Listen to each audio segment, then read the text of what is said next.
由細到大都係會 overthink 嘅。build 一個 confidence 或者係一個即係自我嘅認同，其實對於我嚟講係一個 long journey 嚟嘅，但係最緊要嘅嘢，因為 confidence 係可以令到你喺比賽上面發揮到120%。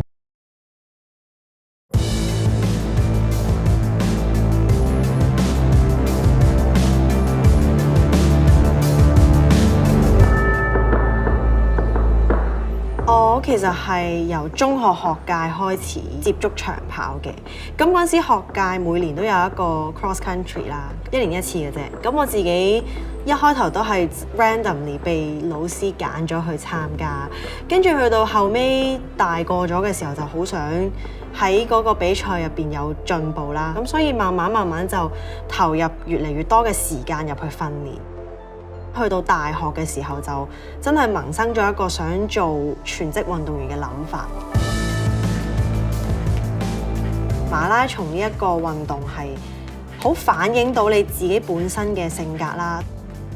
平時其實如果練習的話咧，我好中意 imagine 自己係比緊賽，又或者係我好多嘅 self talk。even 係 training 嘅時候，我都會有好多嘅 self talk 去鼓勵自己啦。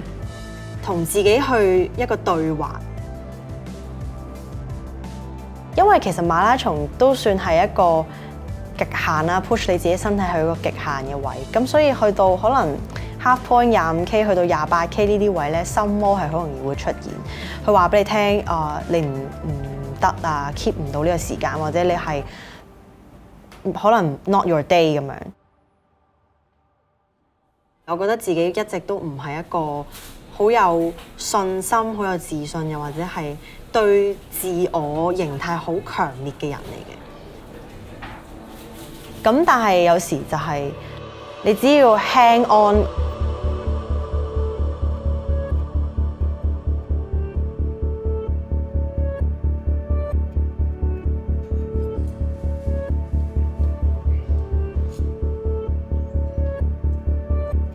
我嘅完成時間就係1小時12分48秒，但係我覺得呢樣嘢係一個起點咯。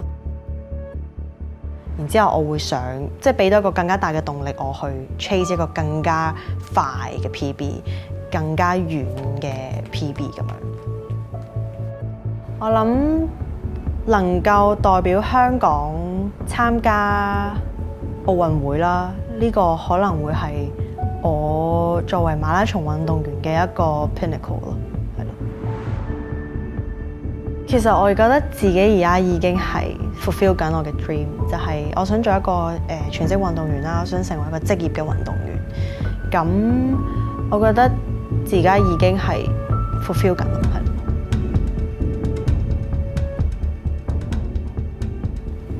If you could talk to young Virginia, what would you say to them?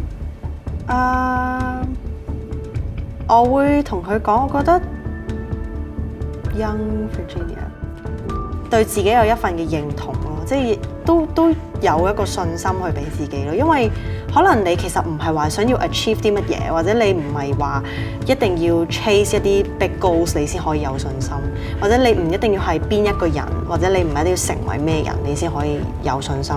我都要識得去 appreciate 自己，其實真係唔係咁差咯，係啦咁樣。